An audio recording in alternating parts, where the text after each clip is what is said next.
બાંગ્લાદેશી ઘૂસણખોરો વિરુદ્ધ જે સમગ્ર ગુજરાતમાં કાર્યવાહી થઈ એના ભાગરૂપે પાટણ જિલ્લામાં પણ કાર્યવાહી થયેલી અને અલગ અલગ પોલીસ સ્ટેશન વિસ્તારમાંથી 32 જેટલા શકમંદોને પોલીસ પૂછપરછ માટે લઈ આવેલા હતા.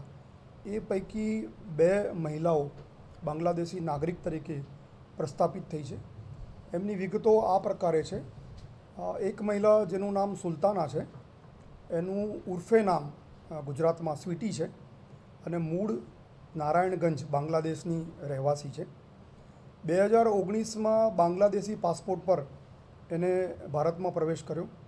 હૈદરાબાદ, અમદાવાદ અને જૂનાગઢ જેવી અલગ અલગ જગ્યાઓએ એને કામના ભાગરૂપે ત્યાં રહેલી છે અને કોરોના સમયે 2020માં એ કોલકાતા થઈ અને ઢાકા પરત ગયેલ. 2022માં ફરીથી એણે ગેરકાયદેસર રીતે બાંગ્લાદેશની બોર્ડર ક્રોસ કરી અને કોલકાતા આવેલી અને કોલકાતાથી અમદાવાદ, જૂનાગઢ અને પાટણમાં વિવિધ કામ અર્થે આવેલી, જેને પોલીસે શકના આધારે બોલાવીને પૂછપરછ કરતાં એની પાસેથી આધાર કાર્ડ મળેલું છે જે સુરતમાં એણે બનાવેલું છે. એ સિવાય એનું પાન કાર્ડ પણ મળેલું છે અને ગુજરાતમાં એક જૂનાગઢ અને સુરતમાં એણે 2 વાર લગ્નો કરેલા છે અને એનું સુરત મહાનગરપાલિકામાં લગ્ન નોંધણીનું પ્રમાણપત્ર પણ અમને મળ્યું છે. એ સિવાય એણે 3 એફિડેવિટ કરી છે, લગ્ન અંગેની, ડાયવોર્સ અંગેની. એ પ્રકારની 3 એફિડેવિટ પણ અમને એની પાસેથી મળી છે.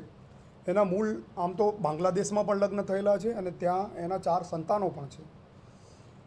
શકમંદને લઈ આવ્યા પછી એની જે પૂછપરછ કરી તો એના મોબાઈલમાંથી બાંગ્લાદેશના મોબાઈલ નંબરો મળ્યા છે, જેને એની સાથે વારંવાર વાત થયેલી છે.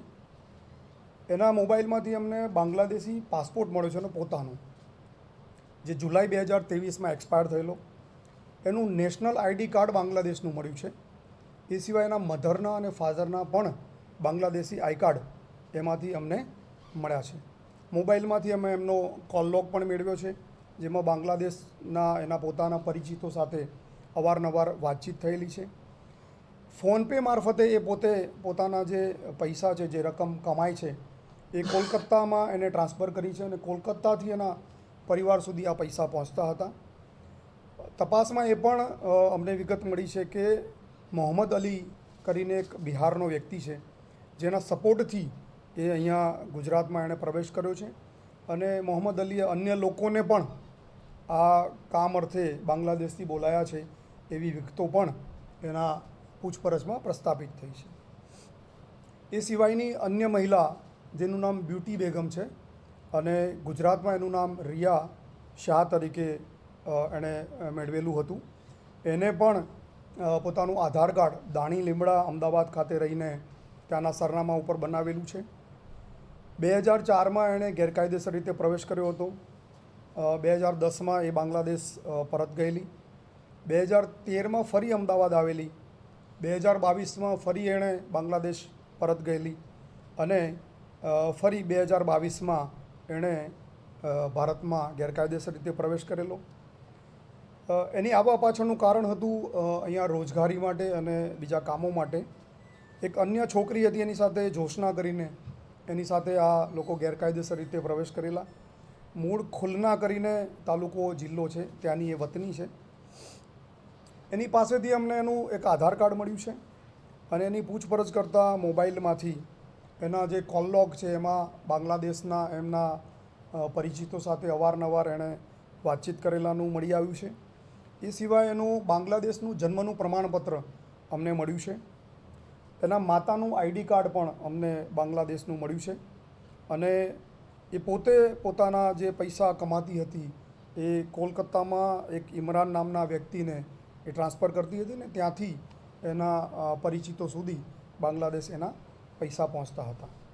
આ બંનેની તપાસ થયા પછી, પ્રસ્થાપિત થયા પછી એના રસ્ટ્રિક્શન ઓર્ડર પાસ કરવામાં આવેલા છે અને આજે વિવિધ એજન્સીઓ દ્વારા એમની ડિટેલ પૂછપરછ પણ કરવામાં આવેલી છે. આપણી પાસેથી મળેલા જે દસ્તાવેજો છે એ કેટલા સાચા અને કેટલા ખોટા છે? જે દસ્તાવેજો મળ્યા છે એ વેરીફાઈ થયા છે.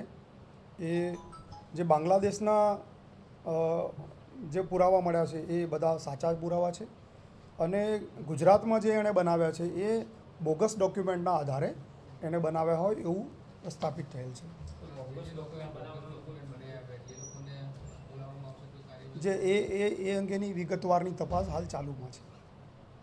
સર આમાં સરકાર ભારત સરકારને મોકલવામાં આવે છે ગુજરાત સરકાર મારફતે અને એમાં પછી બાંગ્લાદેશ સાથેની કાર્યવાહી થયા પછી એને ડિપોર્ટ કરવાની કામગીરી કરવામાં આવશે. અમને સાહેબ કલકત્તાની અંદર જે વ્યક્તિને નાણાં ચૂકવતા કેટલું ટ્રાન્ઝેક્શન થયેલું છે? એ 15 દિવસે મહિને 5,000 10,000 જેટલી રકમો અહીંયાથી ટ્રાન્સફર થતી હતી. સર આવા લોકોને ભારતમાં કોણ મદદ કરી રહ્યું છે કે એવા કોઈ પુરાવા? એણે શરૂઆતની પૂછપરછમાં જે નામો આપ્યા છે, એક મોહમ્મદ અલી કરીને કોઈ વ્યક્તિ છે જે કોલકાતામાં રહે છે, એની મદદથી એ લોકો અહીંયા આવ્યા છે અને અલગ અલગ જગ્યાએ એણે મદદ કરી હોય એવું પ્રસ્થાપિત થયું છે. પાટણના કોઈ સ્થાનિક સેવા ના, હાલ સુધીની પૂછપરછમાં સ્થાનિક લોકોનો કોઈ આમાં રોલ નથી.